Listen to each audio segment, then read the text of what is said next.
And now them same homies to this day trying to flow with me. Look how I stayed on my focus. I upgraded myself. When y'all looking was hating, you really hated yourself. Man, nobody else was. Welcome back to the 2018-2019 NBA preview. My name is Joshua Envyerz, and today we are covering the Detroit Pistons. We are finally in the playoffs. I have the Pistons ranked 17. I've been staying away from saying their rankings simply for the fact that I'm going to get angry people in the comments saying, oh, they should be this way. You know, I want people to actually watch the videos. But I have the Pistons making the playoffs. Surprisingly, after last year, they couldn't do it even with the addition of Blake Griffin. I feel like it's a weak Eastern Conference. Who else is going to take the 8 seeds? Maybe they could get a little bit higher, but as of right now, just following last season with Blake Griffin, it looks kind of rough. The Pistons are in a rough position because I don't feel like Reggie Jackson is the future at that point guard. And Stanley Johnson really needs to have a breakout year this season. You know, one of their top 10 picks a few years ago, he hasn't really been doing anything. He hasn't been the player that was expected of him to be.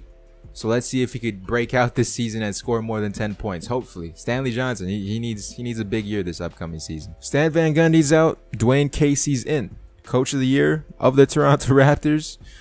I feel like this is a good situation for Dwayne Casey to be in because they have really no expectations whatsoever. He'll make them better.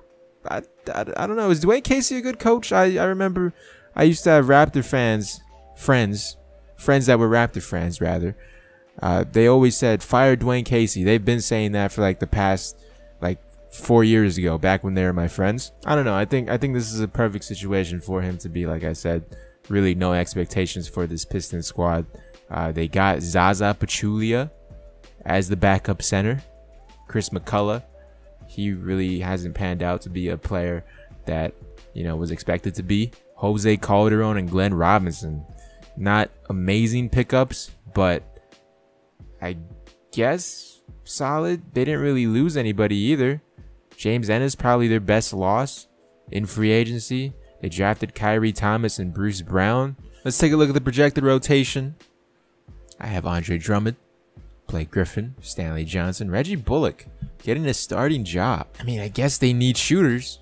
He's unfortunately one of their best shooters besides, I guess, Luke Kennard, John Lure.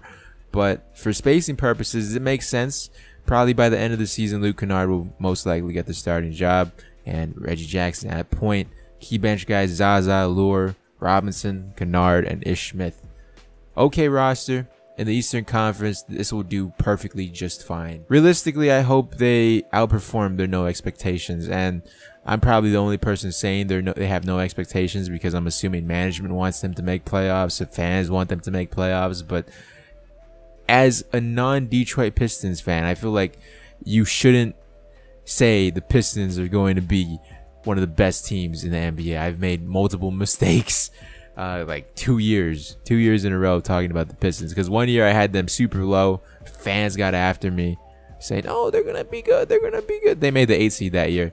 But then the 2 years I said they were going to be good, they were awful. So maybe this year I have them right in the middle. Maybe I don't know. Usually my predictions are wrong in the Pistons. We'll have to wait and find out. So over under 39 wins. This is a tough one. 39 wins is a lot for the Pistons. The Pistons haven't been good, or in playoffs rather, since Stanley Johnson's rookie year when apparently he got in LeBron's head.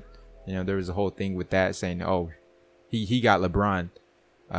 Hopefully that Stanley Johnson comes out with the Detroit Pistons and, you know, that defensive ability and the mindset to say, yeah, I got inside LeBron's head. But I'm gonna have to say either tie or like 1 game above 39. I really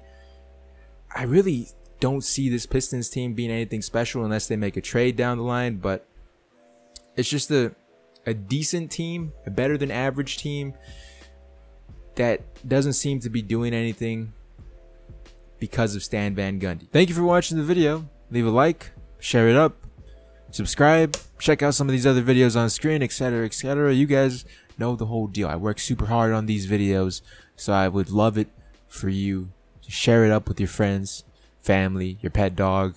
Thank you once again.